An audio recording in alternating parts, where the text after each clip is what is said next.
Fun hockey is back on the menu. Not just fun hockey, but historic hockey, maybe. Welcome in the DNVR Avalanche post-game show presented by Bet365. Big E and Rudo coming to you live as the Avs defeat the Columbus Blue Jackets 7-3. They run away with this one. It looked a little dicey for a moment there in the second period, but either the Avs offense wouldn't be denied or Elvis did not have a very good night. Maybe a little bit of both on that front. Either way, a very impressive performance from the Colorado Avalanche on a Sega Baba, missing two of your top six forwards, missing Sam Girard. Sure, Elvis had a bad night. The Avs still found a way to take advantage of him. Yeah, Sam Girard, Josh Manson. Again, we're going backwards a little bit. I'll knock on wood here, but we're going back on from the start of the season, and we all knew. We talked about it in the pregame. There's been way worse lineups in the Avalanche this season that has won big games, and tonight the lineup was more than fine. It shows you what depth can do. It shows you what the additions have done. It shows you what getting good ice can do to you. Charlie gets 3 points. What's his name there? Mac gets his 3 points tonight. Obviously, Cale 3. I mean, you're talking about lots of points on the board. Obviously, Elvis did not have his best night. His concert was a little bit off, you know what I mean, so to speak. But it doesn't matter. The Avalanche did the right things. And when you do the right things, you get rewarded, right? If you don't cheat the game, it just kind of is nice to you. When you cheat the game, it just bites you in the butt. And tonight, nothing to complain about other than, you're probably tired and want to find a bed tonight. I bet you're tired. It's just been a weird couple days. And, for them, with that little travel mishap there, and at the end of the day, and you probably have a day off tomorrow wherever you're going to be, and then 3 games in 4 nights against a cooking St. Louis team. This is a fun stat here, E, since you're talking about being a little bit tired. Who do you think the Avs' leading time on ice guys were, both a forward and at defense? Defense, is it maybe I'll go Taze tonight. Nope. Mac? I mean, Cale? Nope. 55. Yep. Ryan Lindgren. What's he at? 22:45. I like that. For Saturday. And who is up front? Charlie? No, not that crazy Brock? on the front side. Not McKinnon, but Brock? not crazy. Nope. Val, maybe Val. Yep. Val. Yeah. At 19:33. McKinnon played 17:30 tonight. That's it. That's awesome. That's awesome. Again, goals. I feel better for the 3. I don't want to be pessimistic about Saturday. I don't want to, send the wrong impression, but yeah, that's awesome. That's how you do it, right? That's how you do it. You hear that in playoffs about being smart with the outside because you didn't blow away an advance, like a lead, and you didn't, or when you're about to clinch and you don't clinch, you know what I mean? Then you have to play that extra game or 2, and that's when injuries happen and all that kind of stuff. So tonight's perfect. If you're talking about 3 and 4 on the road, different time zones, a little bit of traveling problems, and that ice time is dynamite tonight. Dynamite. Absolutely beautiful. I love it. And even in that limited ice time, you still got a 3-point night out of Nathan Mackinnon. You got a point out of every single one of your centers in your lineup tonight. It really was a very well put together effort from your entire team, which, again, weaknesses of Columbus tonight, all fair arguments. But when you look at the way the Avs played as a team tonight compared to the way they played against Chicago last night, it's extremely easy to overlook the shortcomings of this team 24 hours ago, knowing that they can show up and do this to a team that is fighting for a playoff spot. Absolutely. And I think that, again, don't forget about Woody. I forgot about Woody. What Woody get we'll get tonight? To him, 2 or 3? Yeah, Two. yeah, but I'm saying, like, you know what I mean? Like, everybody kind of two. All right, two. Deuce. You got a deuce. But everybody contributed, and it's a fun night. Mackenzie fought it a little bit at the start and then finds a way to be perfect towards the end. That's awesome. That's another positive we'll talk about. There's a lot of positives. Obviously, you win 7-3 against a hungry Columbus Blue Jacket, and you didn't let them get into their game. You didn't. You know what I mean? So you must have done something right. Um, and again, all that with the ice time that you talked about, where it's like a non subject looking and going into the Blues game Saturday night. It's a non subject of, oh, it's 3-4. I get that. But it's the best scenario that you could have had. And like you I mean, said, yes, yeah, and like you said, against Chicago, there's 40 minutes where no one played. So there you go. yep, Everybody saved their exactly. legs in there.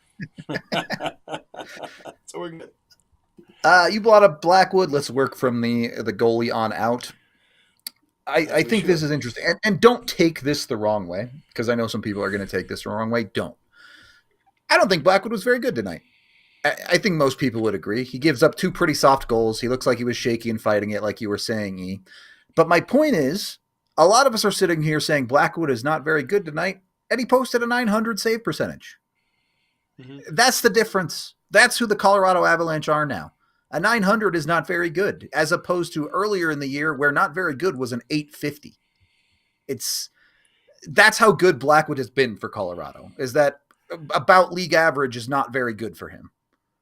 Well, here's the difference. Again, I'm going to give it to Elvis a little bit here because there was something I didn't like, and we don't cover the Blue Jackets. I don't know Elvis.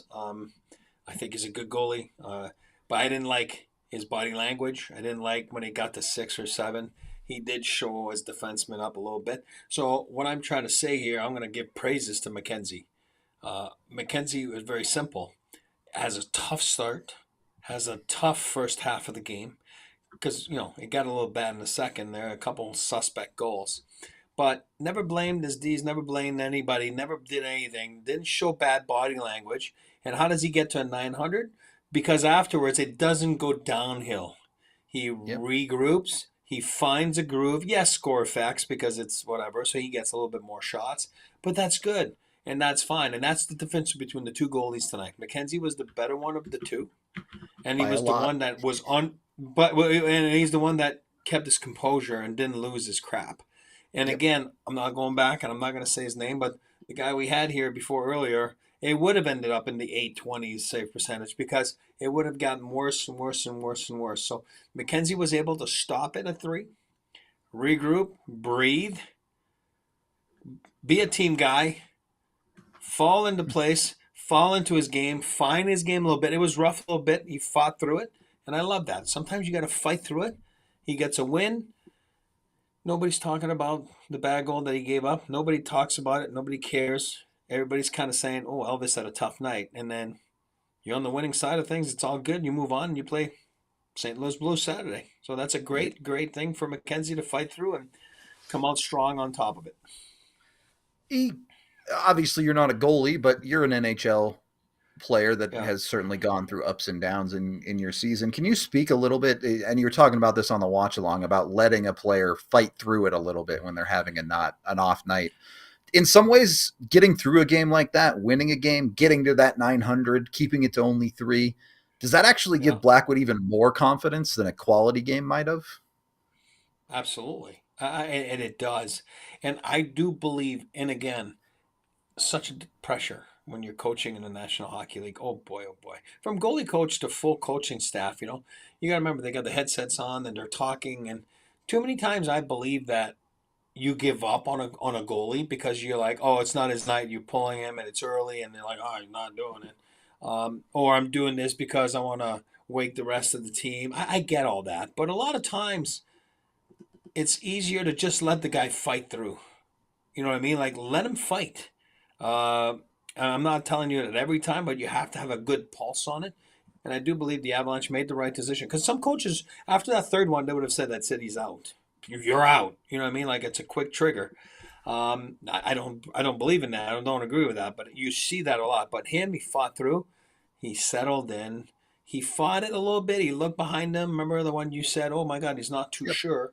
Yep. But then he got better, fought better. His positioning was better, and then he got some goal support. And then it always makes it look, feel easier when you have goal support because that's Of life, course. right? All of a sudden, yeah, it's an easier save. But good on him and good on the team to rally behind him. It's a great team effort, and yeah, I'm glad that he fought through, and then they didn't give him a way out as a team to say, Yep. as a coach, get out, and then Wedgwood get in there. You know what I mean? Like it doesn't. Sometimes it's not beneficial, but too many times I do believe coaches are quick on the trigger, and I think it's for the Sure. wrong reasons. Yeah, I get it. Again, the Avs are certainly in a place where they can maybe let Blackwood battle through it a little bit more. They aren't super desperate for wins. Obviously, they put themselves in a situation to win anyway. But I do think it is important that the mental side of goaltending is what 90%, right? Like It that is. It position is. more than any other in the league. It's all mental. And is there some risk in leaving a goalie in? Sure, because maybe he gets blown up, he gives up 6, and you crush his confidence. But it didn't go that way. It went Sure. the other way, and Blackwood can take this and build on it. So Yeah, credit but where look no credit's due. further than no, but look no further than Elvis. It kind of looks like what it was. It's what I Yeah. mean. Like I think after 6, I think he waves at the crowd like a little Patty Waugh from 1995 with the Red Wings before Mm-hmm. he became an Av. And I do believe he's waving at the crowd. I swear that's exactly what it felt. And then the next one, he's throwing his hands up in the air, looking at his D, like and then he smashes his stick and leaves. So yeah, sometimes it does go against you. Maybe they were saying like, hey, let's let him fight, but he clearly wasn't seeing it tonight. I'm not making fun of him. I hate that. It's a big game for them. But all of a sudden, he didn't deliver.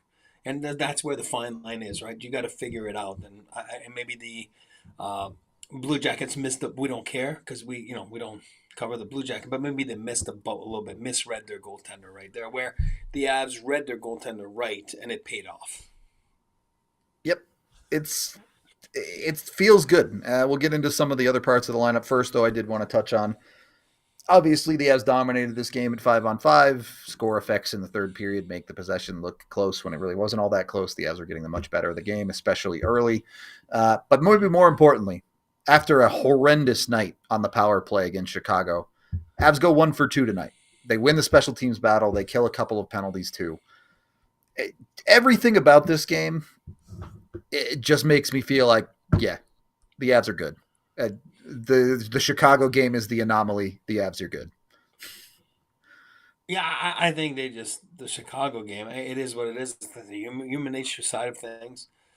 You just went to play and you thought that the game would fall into place, and it really didn't. Then you were chasing it. Then you And were they won dog it tired because anyway. you're like, But exactly. That's what I'm saying. It's like, all right, maybe you play against a St. Louis team that's hot, then right, like we saw the other day, then you don't come out on top. So you took yep, advantage of a weaker opponent, a younger opponent, a raw opponent, where if you're playing against a playoff team, maybe you don't get away with it, and they know that. I mean, of course. listen, it doesn't take a rocket science. They know that. But tonight, again, that's why I thought it was going to be a bigger dogfight because I did, if you again, doesn't take a rocket scientist to look at the standings and know where the Columbus Blue Jackets that game meant tonight for them, and they missed the boat. The Blue Jackets missed the boat. Avs have a lot to say about that, absolutely, because they did so many good things. So it's awesome. But Columbus missed the boat. There's no Yep, question about it. absolutely. We'll get more Yeah, into some of the milestones and all of the important stuff that happened for the Avs tonight. But first, we got to pay a few yeah, bills. So let's jump over and make sure we're getting that done first, as we are brought to you by Game Time. You want to go catch the Avs live in person? Game Time is the way to get in there. Obviously, it, we're biased, but there is no sport to watch live like hockey. It's just different than all the other sports. If you've been to a game, you know what I'm talking about. So go get in with Game Time today. Use code DNVR when you sign up to get $20 off your first purchase, and use the Game Time Picks feature when you do get in with them. It'll filter out based on what you search for only the best tickets for the best prices. It's the best way to go get the tickets you want and need with Game Time. And it doesn't even have to be sports. You can go check out the theater, go to concerts.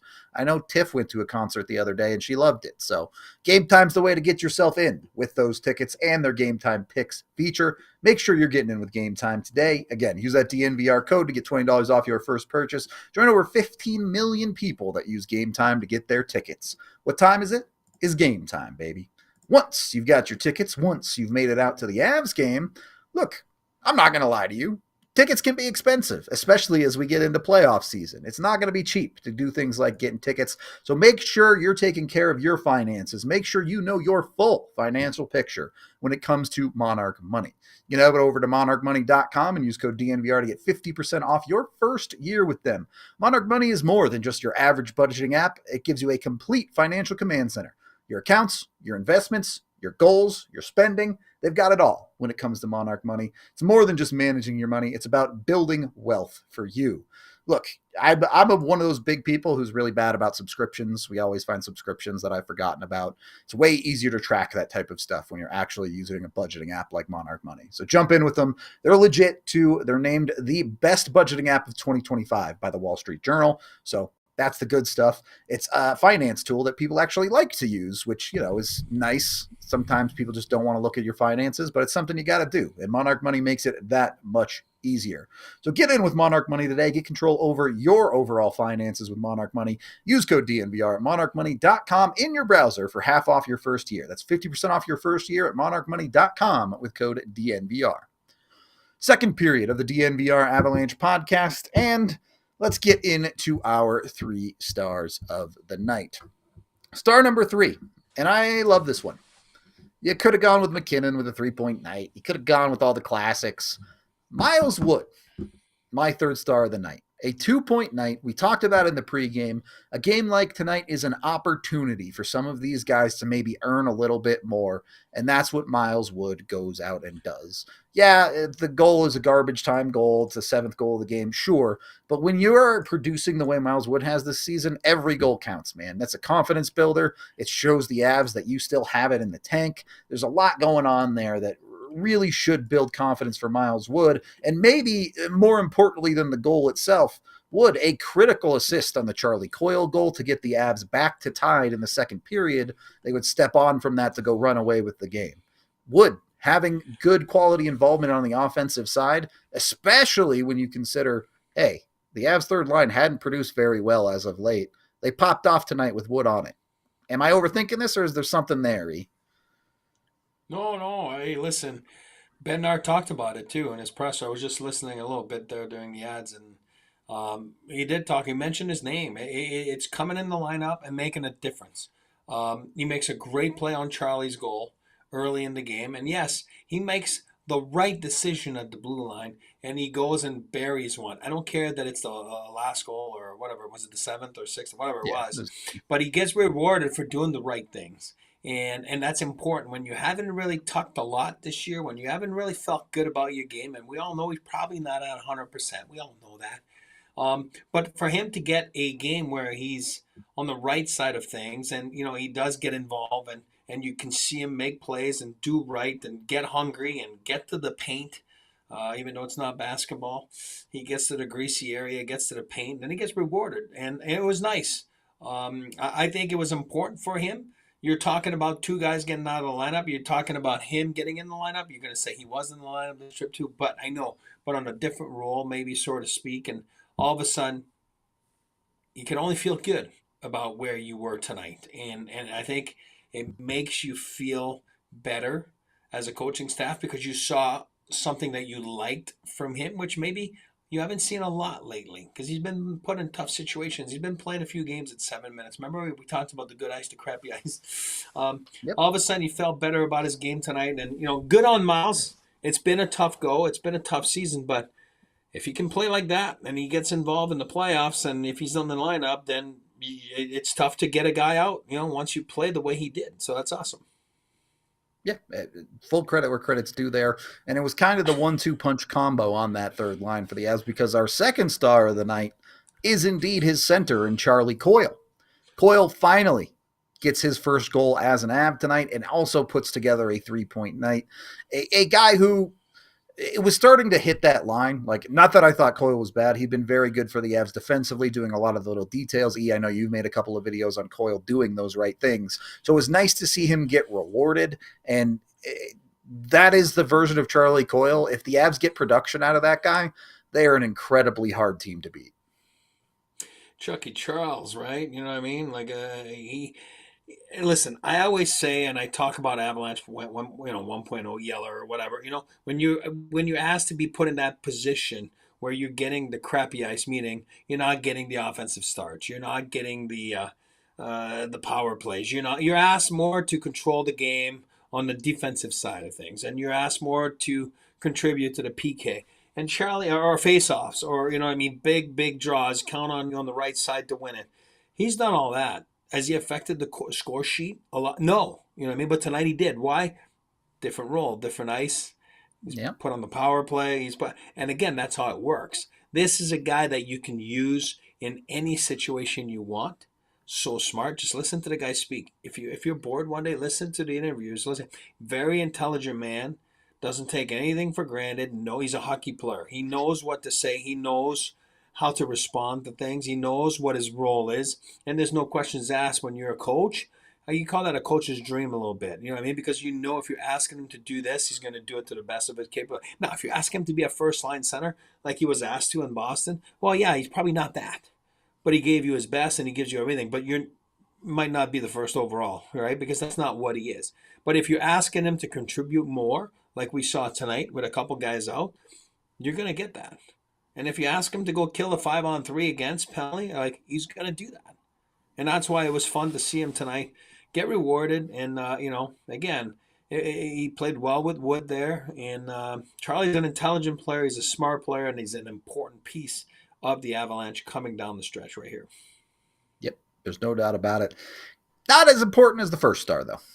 Star number one is, of course, Cale Makar on the night.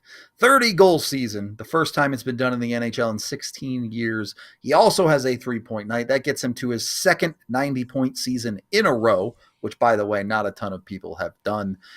Makar is, frankly, built different. There's nobody like him. There likely won't be anyone like him for a very, very, very long time in the NHL. He is that special, top to bottom on this one. Cale Makar is a blessing to watch. I said this pregame. Just experience it and just enjoy the Cale Makar existence, because you will not see guys like this again. There's a pretty good chance no defenseman this good will ever play for Colorado again. That's how good it is. You have to live in that life and you have to experience that. As, of course, our number one star, Cale Makar, is our UC Health Live Extraordinary Player of the Game. He absolutely deserves it. A 30-goal season, not just a 30-goal season, it's a 30-60 season. Cale Makar becomes just the fifth defenseman ever to have a 30-60 season. I want to do some numbers with you, E. And there's no way you'll be able to guess the exact number, but give me an estimate of how many defensemen you think have played in the history of the NHL. How many defensemen have played? Oh, man, that's a good... I wouldn't even know how to answer. 3,000. I don't know. Like, I wouldn't know how to think. Is it good? The exact number is 2,527. I looked this up specifically. That's it, though? Oh, wow. That's pretty sick. Yep. So of the 2,527 defensemen to ever play an NHL game, only 5 of them have done what Cale Makar has done this year. Just to do the actual math, when you divide that up and give it a percentage, that puts Cale Makar in the 99.9th percentile of NHL defensemen. When we talk about the 1% of the 1%, the math adds up. Cale Makar is that. He's that good. I mean, man, I don't know what else. Praise him, praise Cale. I mean, man, oh man, like we say it all the time. It's a privilege to have him in this town. It's a privilege to see him night in and night out. It's a privilege to see him at practice. It's a privilege to see him, how he handles himself with the media, his teammates, fans. When there's no bright lights, how does he interact with people, kids, adults, opposition team, fans? It's amazing. He's a special player, he's a special human being. Boy, oh boy, I would have never thought that after that crazy season when they lose the lottery and you end up winning the lottery by picking four. You know what I mean? And wow, you know what I mean? Like, and you have what you have. It's pretty amazing. There's no words to describe everything that this guy can do and will do. We're scratching the surface. He's I only mean, he's going to 26, be the by the way. all-time. He's scratching the surface. When it's all said and done, he's going to be the all-time greatest defenseman there is. There's no doubt in my mind. There's no doubt in my mind, and that's okay. And I know that for a fact that I've heard some of the all-time greatest defensemen talk about him that way, saying by no means he's going to be, no doubt, the best to ever Yep, play the game on the back end. So very simple. it's that good. It's that good, man. I Three Fun to points again watch. tonight. I mean, it's crazy, Yeah, it, crazy. automatic. Outside shot, he gets to 100 this year. He probably won't, but there's a chance, which is crazy that we're even talking about that. Uh, it's just awesome. I have nothing to. Last night, I, through 30 minutes of last night, Cale Makar was arguably the worst game I've ever seen him play, and he finished the night with 2 points. That's who Cale Makar is. Like And that's every what single winners night. do. That's what, right. Yeah, That's what winners do. That's what championship-minded people. That's what, as individuals, as teammate, as a team, you have those championship habits, and you know if he has a bad night, so to speak, like you said, relative. I'm sure he looked at his night. He's like, I didn't have it tonight. You know what I mean? Like, and those guys are critical of themselves too. All of a sudden, you knew he was going to be on fire tonight. That's just the way it is. That's what champions do. Cream always rises to the top, and my God, is he just the cream of the cream? This guy, he's the cream of the top, and he is, and he challenges himself. And don't think he didn't challenge himself tonight. He did, and I like the fact that lately it looks like maybe because he wanted to get to 30 without saying it, he's got that shot mentality, like you know what I mean, shot first Yeah. mentality, and that's Yep. for me. You have so much space because people are so scared of you, and he is so good at the shuffle and you know what I mean, like creating that little switch where you get a different direction at the net. If he does that all the time, my God, the Avalanche score a lot of goals. That's why they score a lot of goals. This guy's got 90 points. Obviously, I am not. I'm being Captain Obvious over here, but there's a reason because this guy is like knows what to do, knows where to put pucks, knows when to shoot, knows when to pass. But when he has that first shot first mentality. I think that's when we need that on the power play a little bit more, you know, and then the power play will be a little bit more productive that way. And you know what? Kale's certainly leading the way in that regard, but I think the Avs as a team did a better job tonight of having the shoot first mentality. From Nathan Mackinnon all the way down the forward core. Sure, sometimes they still miss the net. Sometimes maybe they're trying to get a little too corner picky, but it was a lot less of the, hey, let's get to the middle and then distribute to the ends, the edges of the ice, right? There was a much more simplified, or I guess the way you like to put it, the Avs were a lot less stubborn tonight. Oh yeah, and when it's like teenagers, right? You know what I mean? When they want to be like stubborn, like nothing good happens. Nothing, you can't be stubborn with your game, especially. And the Avs know it. I think it's just part of the process of the human nature side of things of going through those last few games. And but I tell you one thing: when they are not stubborn with the talent that they have and the championship habits that we just talked about, boy oh boy, can that power play be deadly! And it has Yep. been deadly, and that's why they've won in the playoffs. And they have the guys that. The problem sometimes is only one puck. So you got Cale that wants it. You got Mac that wants it. Then you got Val lately, he wants it. You know what I mean? You got a guy like Brock Nelson that's used to have the puck a lot more probably on the power play with the Island. And then you got Joe that, Druin, for example, makes plays, and that's why he makes a living in the National Hockey League because he's smart with the puck and he can make plays offensively. So there's only one puck. So you got to be smart about it. You know what I mean? You can't be stubborn. And if it means that you have to simplify and bring it up top, shoot, and then find ways to recuperate those pucks because that's where battles are won, right? Those 50-50 battles on the power play. Then the Avalanche will absolutely destroy teams on the power play because the talent is there and the will to want to have the puck to make a difference is there. Only Yep. one puck. It's fun to watch. It's fun to watch when the Avs are committed to the details and doing the right things, and it gives you confidence that that's who they are. That's who they're going to be in the playoffs. We'll talk a little bit more about it, but we do got to pay a few more bills before we get to that. So let's jump over and pay a few bills. As, of course, our presenting sponsor, as always, is Bet365. I hit my over. I hit the Avs win the first period. That's right. Did not get the Nichushkin power play point. Unfortunately, did not get an assist on Makar's goal. So 2 out of 3 will have to do. We're definitely making money with 2 out of 3, though. So good to see on that front. You can get your bets in on the Avs or otherwise in Bet365 right now. You know, maybe you're watching the Ovi chase and you wanna bet on him scoring a goal. That's always an option. Do it with Bet365 and do it with the DNVR365 code. When you sign up with that code, you'll get $150 in bonus bets when you put $10 in and bet $5 on anything. Win or lose, you'll get the bonus bets. So you don't even have to hit the bet. They just give you the 150 bonus bets for participating. And then you have free money to play with. You can have a little bit of fun. If you lose it, it's free money. If you win, it's free money, but in your pocket. Nice either way. Go check out Bet365 today. Of course, sign up with that DNVR365 code. And when you do gamble with Bet365, you must be 21 or older, physically located in Colorado. And if you or someone you know has a gambling problem, call or text 1-800-GAMBLER today. And once you finish up winning some money with Bet365, maybe you got a little bit of extra spending cash. That's when it comes to building a good floor. That's where Empire Today comes in. Make sure you're getting over with Empire Today.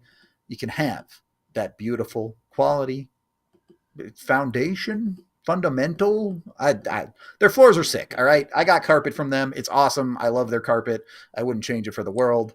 If you don't like carpet, they've got hardwoods. They've got tiles. They carry all of the best products, and they don't carry any of the junk that a lot of other stores carry. You're guaranteed to get the good products when it comes to Empire Today.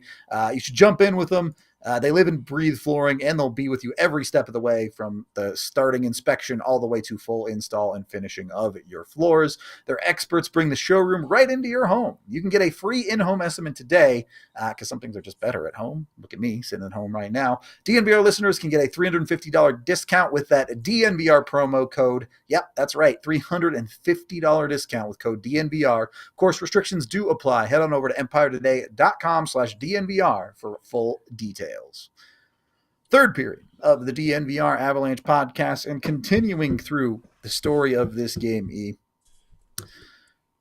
On a night where you missed 2 top 6 guys, I know we already talked about that, but look at the Avs understand the assignment when guys are moving up in the lineup, when you're asking guys to step up. 7 goals, 7 different goal scorers. Yeah, you had some multi-point nights from guys, but for putting the puck in the back of the net, you got it from everybody.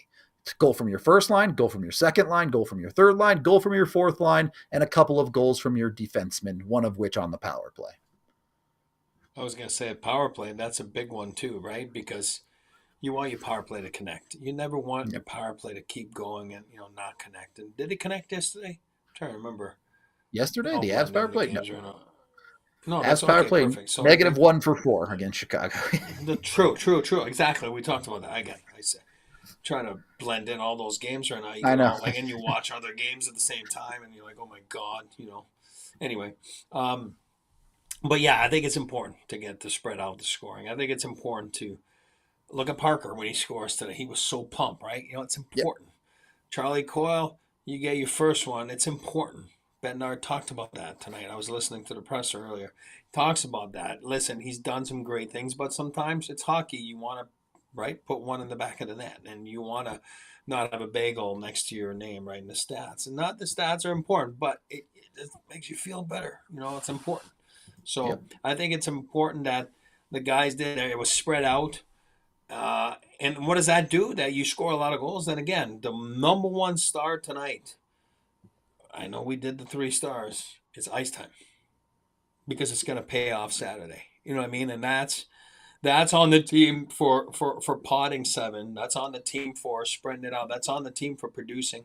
And that's on the team to make it easy for coaches to not burn guys and bury guys and tire guys out. So I think ice time is number one star tonight, and that's a team effort, including McKenzie, because you kept it right. You didn't give up anymore. You didn't make it tight where all of a sudden he has to put McKinnon. He has to put Makar. You know what I mean? Because that's what you do, right? That's life. So all of a sudden, it's cool. You know what I mean? So I think it was important. The spreading the wealth was awesome tonight. Uh, Again, do you expect better goaltending from the opposition at times? Probably, and we've seen that many times this year where the Avs get goalied a little bit. You know what I mean? So, but tonight wasn't the case. But you took advantage of it, and you did the right thing. You put pucks on net. You had traffic to the net. You had guys in the where Rudo's favorite area, the slot, part of the triangle in the front, like Parker Kelly, no further than Parker. And you got guys that got off the, you know what I mean, like the monkey off their backs, and you know what I mean, like got the first goals, or I was gonna say Randy, sorry, Chow would get mad at me. Randy Wood, that's his dad. But Miles gets on the board, you know, where it's been a tough sled for him, you know. So I think it was cool to see that tonight. I would have liked to see Val. He seems to be pressing for one right now, but Okay, yeah. you know, we'll let that happen Saturday instead. How's that? There you go. He can body the Blues. It'll be good. Uh, Yep. I think it's an interesting conversation to have, and I talked about this in one of my reviews before these couple of losses for the Avs. The way the Avs are playing when they're playing well right now is realistic, is the way that I would put it. They're playing well, but they're playing well in the right ways in the sense of, you know what? The Avs goaltending wasn't very good tonight. So what did the Avs do? They went out and dropped 7. Their offense played elite to pick up that part of their game that was weak. You go back a couple weeks, you had Scott Wedgwood playing great, helping you steal games in goal when maybe your offense wasn't producing as much. You also had a stretch of games where your defense was giving up 23, 24, 25 shots a game. The Avs, when they're having a part of their game that might be struggling on any given night, are getting the right pieces in their lineup to pick up and make up for the parts that maybe aren't their best. Yeah, I agree with that, and that's why I and to add to that, to what you're saying, I was just reading Chad there about snarl. Like, you know what I mean? A game like tonight, when you add everything you were saying, then you add a little bit of snarl to your thought process. I'm not too sure. Somebody was just sorry. I apologize on the name. Um, you know, the snarl is important Saturday to get in there because you are a good team, and, you know what I mean. And then you took them lightly a little bit a few games ago, and then you get back into it. You see, Ego, sorry, Metal talked about it. I agree with you. It's important. I talk about passion all the time. I talk about um, like having some blood through your veins. You know what I mean? But you got to have some swag. And there's a difference between being cocky, right? But I think that's where the snarl comes into an effect, right? You know, because you want to go out there, and you're not going to let anyone bully you. You're not going to let Jordan Bennington bully you. You're not going to let anyone bully you, right? And it's all in your swag. It's all in your attitude, and the Avalanche know how to do it. So if you combine everything you just said with a little bit of the comment there from Metal, I love it, and I'm looking forward to it. It's a great point, too, when you look at two other key factors in this game. And we kind of grazed over Ryan Lindgren, who was the Avs TOI leader tonight. Look at that guy. Not just tonight, but every night from that guy. You want to talk about a snarl, a bit of physicality on your team? Yeah. Absolutely. Every single shift, guys are knowing Lindgren is looking to hit you. If you look at tonight, we haven't talked about him at all. Jimmy Vesey. You were on the phone, but 45 seconds into this game, VC steps up and drops a guy. Like that's the type of stuff that you have to have as a team. Makes a lot of sense to me. Absolutely.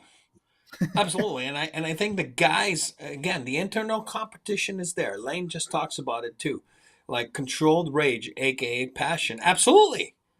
You can't be a dummy. You can't be go out there and take, like, for example, I'll use Miles for a second. A month ago, he goes in there, right? He goes and he takes 2 stupid penalties, and you're like, what is that? That's not controlled emotions. Right. That's not being smart. And I think that there's a fine line between taking dumb penalties and playing hard because you want to stay in the lineup, because you want to compete with that spot for that spot. So having a little bit of injuries slash, again, we're knocking on wood that they're not serious injuries, but like the Marty party, I don't think it's a serious thing. So at the end of the day, Yeah. I won't. But I won't talk about Jonathan because I don't know. But at the end of the day, those guys get in there and now they feel good. Now we talk about this for a couple years now. Make them make decisions. Yep. Yep. Put it in the coach's hands. Make them make decisions. And if they have to make a tough decision, don't worry about it. You're a good team guy. You're never going to I, like it. LOC talked about it the other day. He didn't like it, doesn't like it being a healthy scratch, but you understand it, but you'll be ready when your name's called upon again. it, And then what? Logan's been awesome. Parker's been great. I'm just saying, right? Tonight you well, got Woody that was great, and Jimmy was great. So there you go. it, and I would love to sit here and tell you the Avs are about to go on a perfectly healthy playoff run and no one's going to get hurt and it's Mm. going to be awesome and everyone's going to be happy, but that's not reality. You know, when you get into the playoffs, things are going to happen. People are going to get hurt and you're going to be the next man up. You're going to have to step up in your opportunity.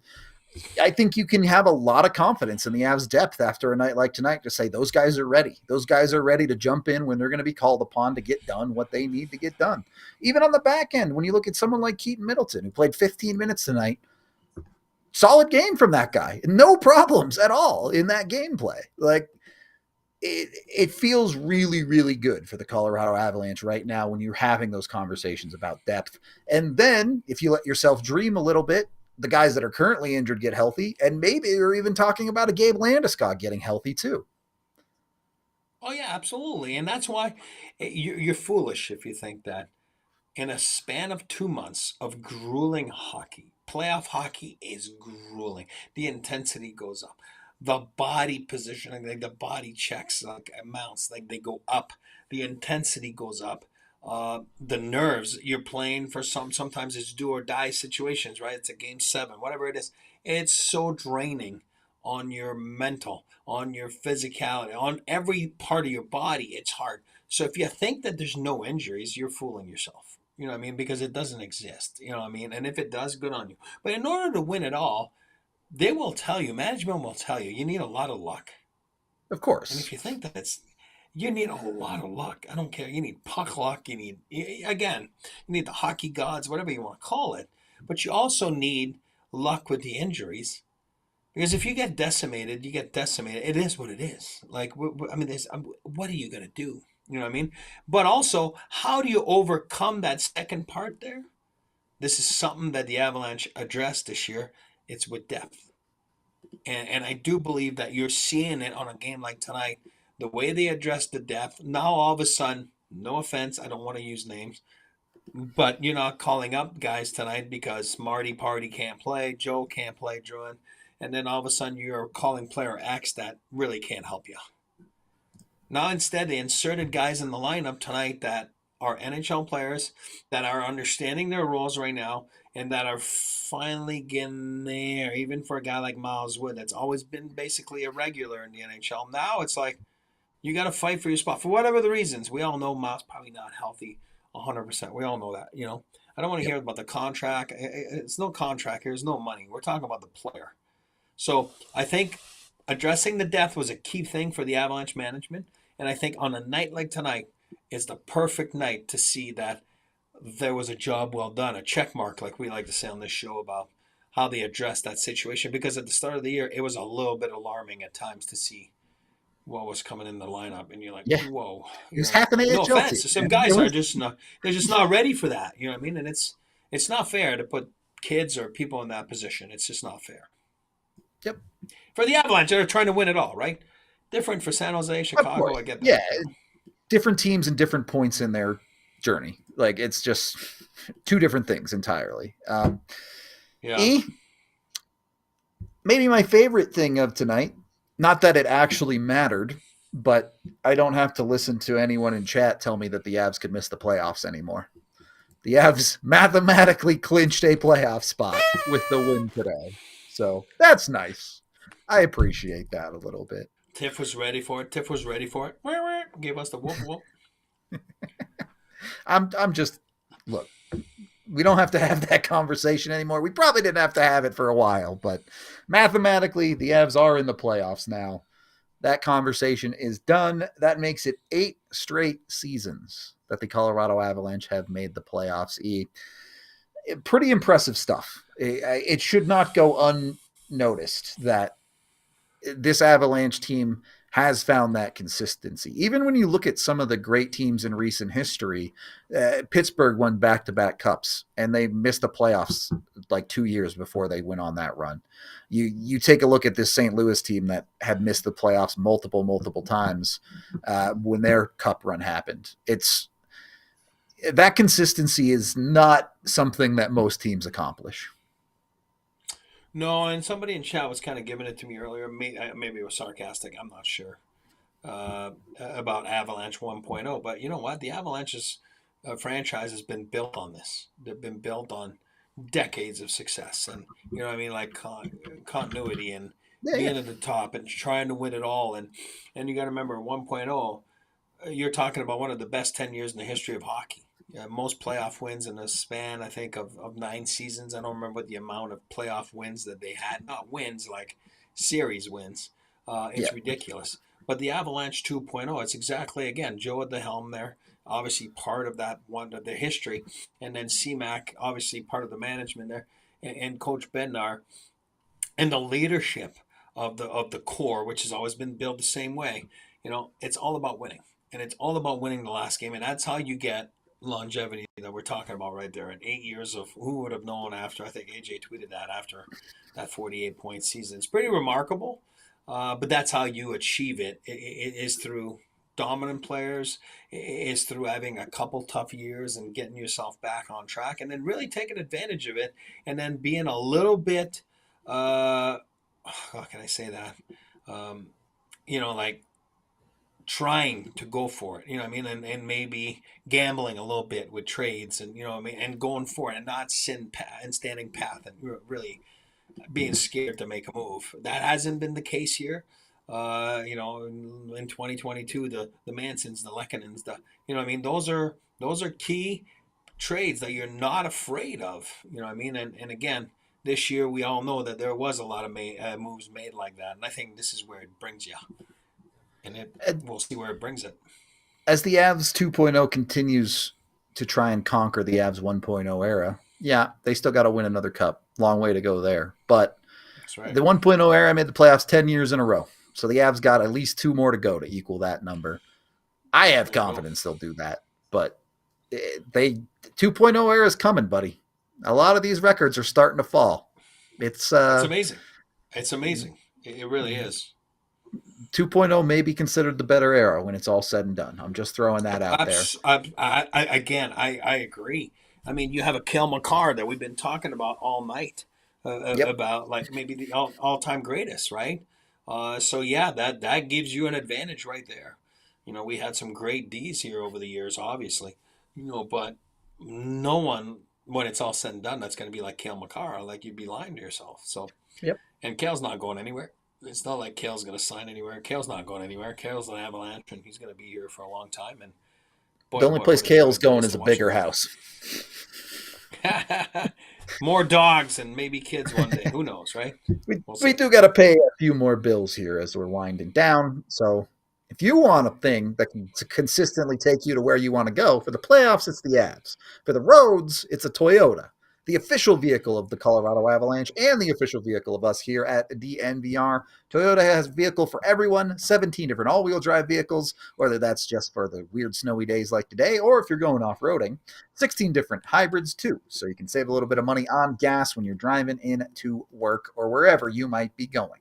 Make sure you get in with your Toyota today, whether it's the trucks like the Tacoma, the SUVs like the 4Runner or the Land Cruiser, or a simple sedan like the Corolla. They've got it all at your Front Range Toyota stores, including AutoNation Toyota, Arapahoe and Centennial, Corwin Toyota and Boulder, Groove Toyota in Littleton, Mount State Toyota in Denver, Stevenson Toyota in Aurora, and Stevenson Toyota West in Lakewood. Again, Toyota, the official vehicle of DNVR and the Colorado Avalanche. Let's go places. Once you've got yourself in a Toyota, you're feeling good, make sure you're actually feeling good, like health-wise. Hit up UC Health, the official healthcare partner of the Colorado Avalanche. They want you to live like there is a tomorrow. So jump in with UC Health over at uchealth.org. It's more than just physical health too, which, the Avs have dealt with a lot, but there's mental health sides to things too. You got to make sure you're taking care of yourself up here. You got to make sure you're getting enough sleep every night. You got to make sure you're setting yourself up for success in life when it comes to your health. Learn more about it at uchealth.org for more info. UC Health, live extraordinary. Last period of the DNVR Avalanche podcast. I don't know that I have a ton else to say about this one. Avs capitalized on their opportunities. It was really good. They're really good. Everything's really fun. All awesome. Yeah, 14, 2-2 in their last 18 games. Pretty good. Even if there's a couple of games you didn't love in there, pretty good. We do have a couple of super chats to get to, and then we'll get into some final thoughts. Yep. A big $30 super chat from Speed Limit. Thank you very much. Cale is an alien. He's definitely not from this world. I'll tell you that much. That boy's something special. I don't know what he is. Not human. And then $5 from the Walrus, who says 7 goals. Rudo boobs, tarps off. It is a 7 goals. I mean, I'll give you a little. There you go. You know that good enough. That's probably good enough. All right, it's fine. We're good. Thank you for the super chats. Much appreciated. I think we had 1 more, 2 more. Miss Truly says it's a little less clinch after you clinch. True. This one seemed pretty foregone conclusion, but now that there's nothing to talk about with it, you're clinched, done. There's an X next to the name. We can talk about other stuff.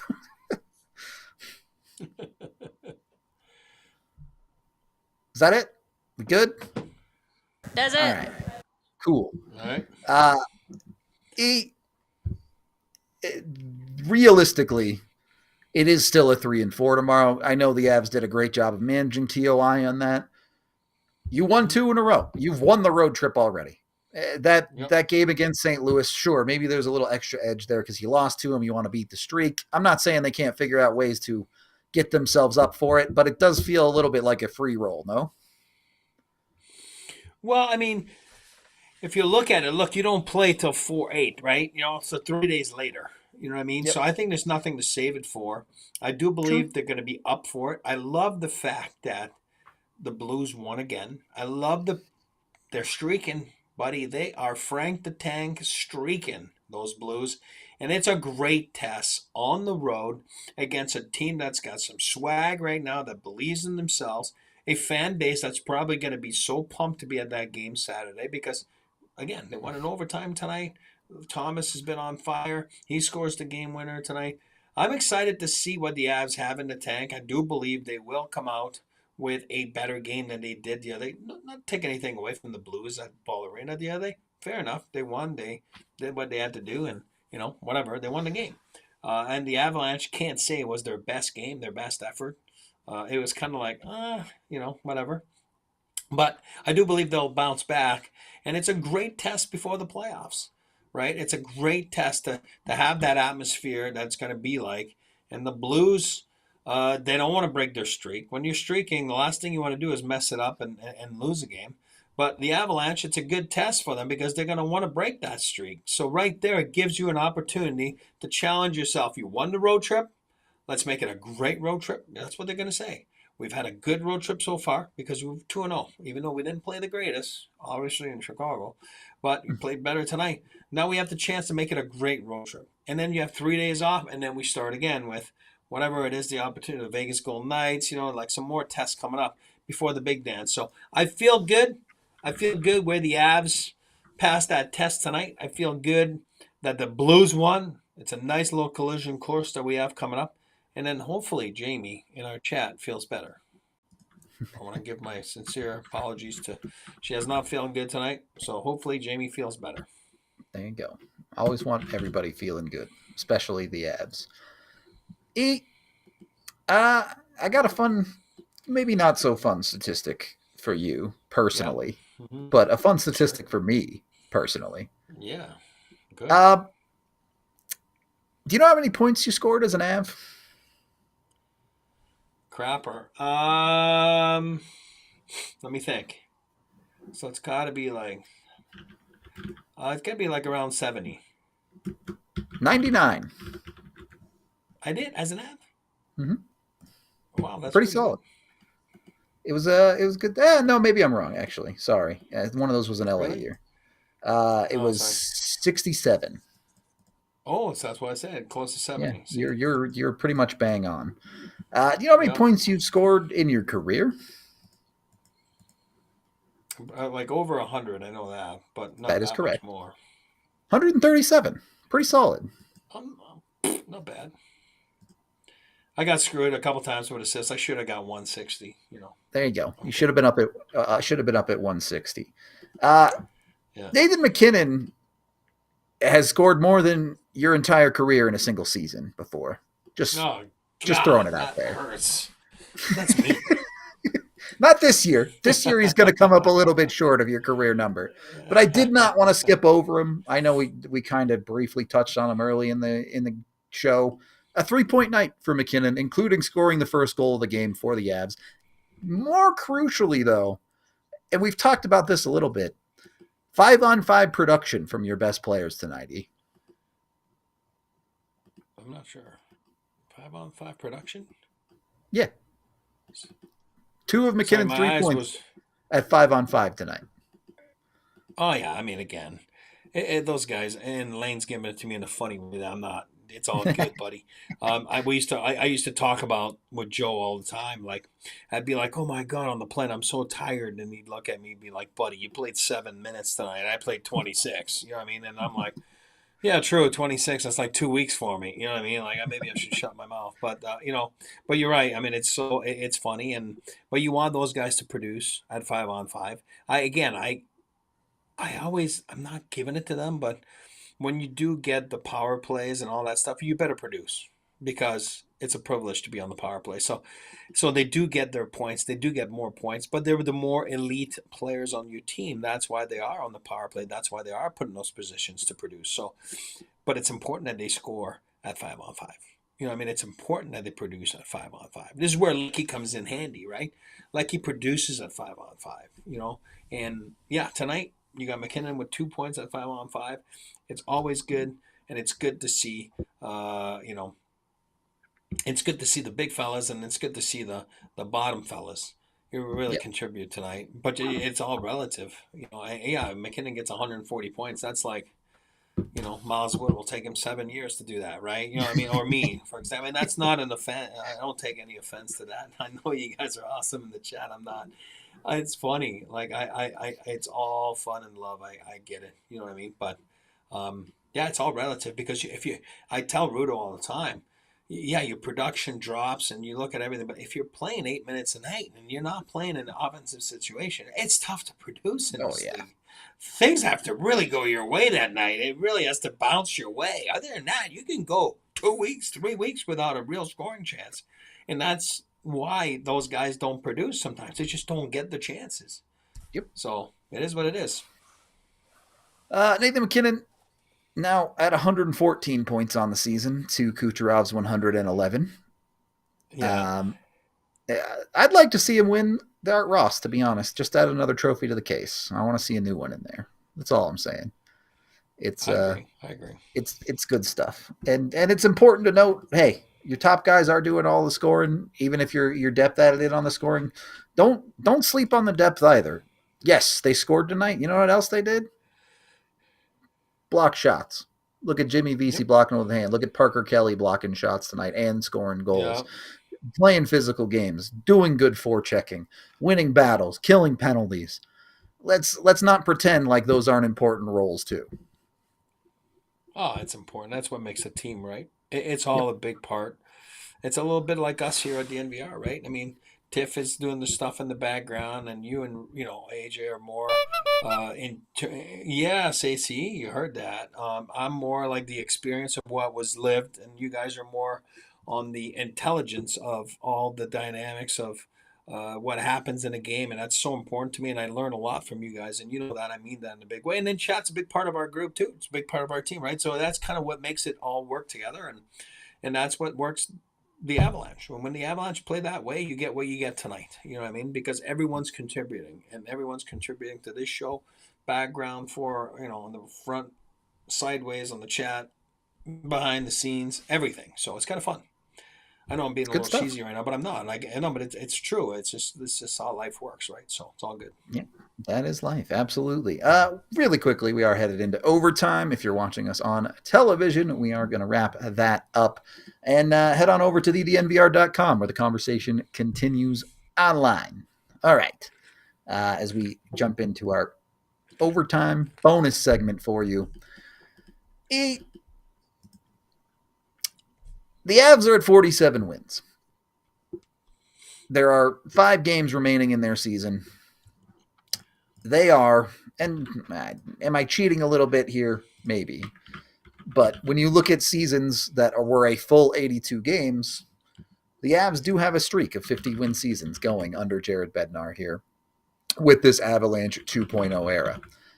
Do you think that means anything to them? Do you think they want to hit 50 wins again? Do you think that's something that they're interested in? Or do you think we might see a casual last handful of games? Well, I mean, I know AJ talks about it all the time. He's dreaming about that 50 He sure win does. season, right? He keeps talking about it all the time, and that's awesome. But yeah, I think it's important because I think it's like when you're not scoring, right? It's like worry about doing the right things, worry about simplifying your thing, and then the results will be there. And that's exactly what it is in those 5 games. If they get those 3 wins because they played the right way and they got wins, then they got 5, 4, 3, whatever it is, then so be it. Then you get that 50-win season, right? But I don't think they're going to be like, oh my God, we got to win that 50. I mean, nobody really thinks that way. But when it's all said and done, and then you look at it at the end of the year or even years later, you're like, oh, wow, that's pretty crazy.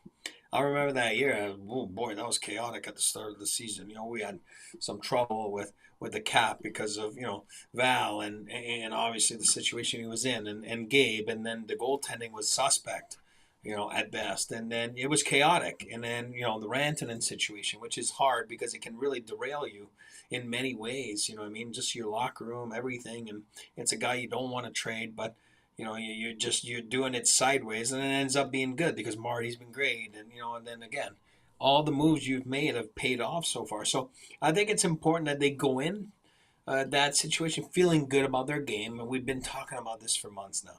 You want to feel good going into the playoffs. I think they're going to feel great because the run they've been on, forget about these last couple games here, has been awesome. So I think that's who the real Avalanche are.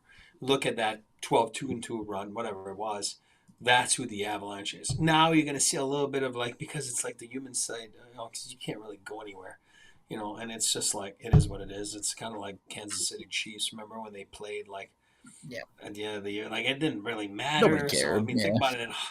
Hockey's like that in the sense that we have more games than football. So you just got to finish and get through it. But you also want to, as a coaching staff, that's where it's like, it's a tough job, you know what I mean? Because you got to pump the guys up. You want to make sure that the guy, because hockey can lose it quick because there's so many games, and all of a sudden bad habits can creep up in your game, and then you feel bad about your game, and that's not a good thing because confidence is a key factor in playoffs. Eric, Winnipeg is likely on their way to beating Vegas tonight. They're up 3-0 towards the end of the second period. 1, even more likely solidifies the Avs playing Dallas in the playoffs. But 2, assuming Vegas loses tonight, the Western Conference, no teams in the Pacific have more points than the Avs as the 3rd seed in the Central. Oh, I mean, that division is dynamite. It's been a gauntlet this year. It has been, right? And then look at St. Louis now. I'm just saying, it's crazy. You know what I mean? They're behind the Avalanche, and you know what I mean? And they're the hottest team in the league. You know what I mean? So, yeah, that division is tough. And wow, I mean, it's just, again, it makes you appreciate it, and sometimes it brings out the best in you. You know what I mean? And you gotta react to what other teams do, and keeps you on your toes, and that's how you have successful seasons. So I like it. Look, you can't say the Avs haven't earned it in the regular season, playing teams like Dallas, Winnipeg regularly. There's some bad teams at the bottom too, but the Avs play more games against the best in the West than anybody else. I mean, the best in the West play the Avs the same amount, I guess. Fair enough. But it's legit. The Colorado team is legit, dude. It's hard not to think anything else. That's all I got. We're going to wrap it up. We got post-game stuff to do. Make sure you read AJ's piece when it comes out. You'll have my review video about a game that I actually care about, unlike the last one. Should be good. We are off from the podcast tomorrow. Of course, we're back Saturday, but keep your eyes peeled on Monday too. We got some pretty cool interviews coming up because there turns out is some other pretty big hockey going on for a team in Denver next week. So we appreciate y'all. This has been the DNVR Avalanche postgame show presented by Bet365, and we'll see you on the next one. city like the mayor.